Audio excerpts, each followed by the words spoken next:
कितनी बार हम पुरानी बातों को या किसी भी चीज के बारे में अपने पुराने नजरिए को, किसी व्यक्ति के बारे में, किसी सिचुएशन के बारे में, अपने बारे में, हाँ, अपने बारे में, अपने नजरिए को बहुत लंबा पकड़ के चलते हैं।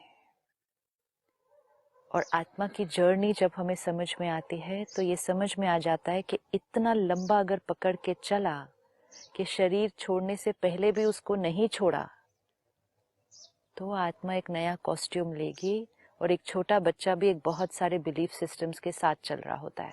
मेरा जो पर्सपेक्टिव है ना किसी चीज के बारे में, चाहे वो सिचुएशन के बारे में है, ये सिचुएशन अच्छी नहीं, ये व्यक्ति ठीक नहीं, मतलब ये चीजें जो मैं 40 साल पहले पकड़ के रखा हूँ, तो अभी भी पकड़ एक्चुअली के अभी रखा भी है। मैं कभी जाता हूँ उस जगह तो मुझे याद आता है वो कि ये नहीं, तो कोई भी आपकी जीवन की कोई भी बात के बारे में भी किसी ने आपको बहुत दिन पहले कुछ कहा था, उसने लिखा है old belief system, self doubt, past pain. 3 चीजें हैं। पुरानी कोई मान्यता कि ये ऐसे है, ये ऐसे है, यही सही है, यही गलत है, ओल्ड बिलीफ सिस्टम जो हमारे लिए अगर हेल्दी नहीं। सेल्फ डाउट, आत्मविश्वास की कमी, अपने ऊपर ही कॉन्फिडेंस नहीं। जैसे हमने पिछली बार भी देखा, मैं फेल ही होता हूँ, मेरे से होता ही नहीं है, मैं कमजोर ही हूँ, ये मेरे से नहीं होगा, ये सब सेल्फ डाउट है। पास्ट पेन, किसी ने हमारे साथ कुछ किया, कहा, हमें लगा वो गलत था, हमने हर्ट क्रिएट किया, रिकॉर्ड हो गया, पकड़ के रखा है। कितनी ब्यूटीफुल लाइन है, उसको एक्सेल करो और एक नए जीवन को इनहेल करो, तो ऑटोमेटिक नया जीवन इनहेल हो जाएगा, अपने आप हो जाएगा। और एक्सेल उसने करेंगे। कहा now is the new moment, the new day, the new life. कुछ है बहुत दर्द जो हमने पकड़ के रखा है, कोई सिचुएशन के बारे में, किसी रिश्ते में हमारे साथ कुछ हुआ, वो पकड़ के रखा है और हमने सोचा ये तो है ही, मतलब वो बात को हमने चेंज नहीं किया, अपने सिस्टम से बाहर नहीं निकाला, तो वो बात जो हमने पकड़ के रखी है वो आत्मा पर भी असर डाल रही है, शरीर पर भी असर डाल रही है।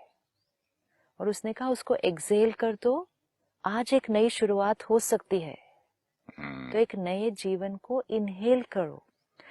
अब हमें सिर्फ अगर आज हम बैठकर रिफ्लेक्ट करें, कितनी पुरानी बातें, कितने लोगों के बारे में नजरिए, कितना अपने बारे में कोई ऐसी थॉट कि जहां हमारा अपने ऊपर विश्वास नहीं, कितनी सारी अगर हमने ऐसी बातें पकड़ के रखी हैं, अगर आज हम 10 मिनट का टाइम निकालते हैं, अपने साथ एक डायरी लेकर बैठते हैं और सिर्फ लिखते हैं, What all am I holding on to which is not healthy for me? There will be a But we never long know that list. it is not healthy for me while we are holding on to Anything which causes pain and discomfort. शरीर के लिए हम healthy कब कहेंगे? Flexible है, कोई x and pains नहीं है, पूरा सिस्टम अच्छा चल रहा है, हेल्दी। आज मुझे यहाँ दर्द, वहां दर्द, यहाँ स्टिफनेस कुछ होने लगे तो I will say this is the first sign of a discomfort. अभी बीमारी भी नहीं, discomfort, I am not comfortable. जितना इजीली मैं पहले उठ सकती थी, बैठ सकती थी, चल सकती थी, अब थोड़ा सा दर्द हो रहा है, अगर डिस्कम्फर्ट। जब फर्स्ट साइन ऑफ डिस्कम्फर्ट पे अगर हमने नहीं कुछ किया तो वो डिस्कम्फर्ट तो बढ़ता जाएगा, फिर कुछ समय बाद जाकर वो एक डिजीज बनेगा। लेकिन फर्स्ट साइन जो आता है वो डिजीज का नहीं आता, डिस्कम्फर्ट का आता है। मेरी गाड़ी के दरवाजे में थोड़ी सी आवाज आ रही थी चलते चलते, खड़खड़ खड़खड़ खड़खड़। मैंने कहा जो जाते जाते स्क्रू टाइट करवा ले।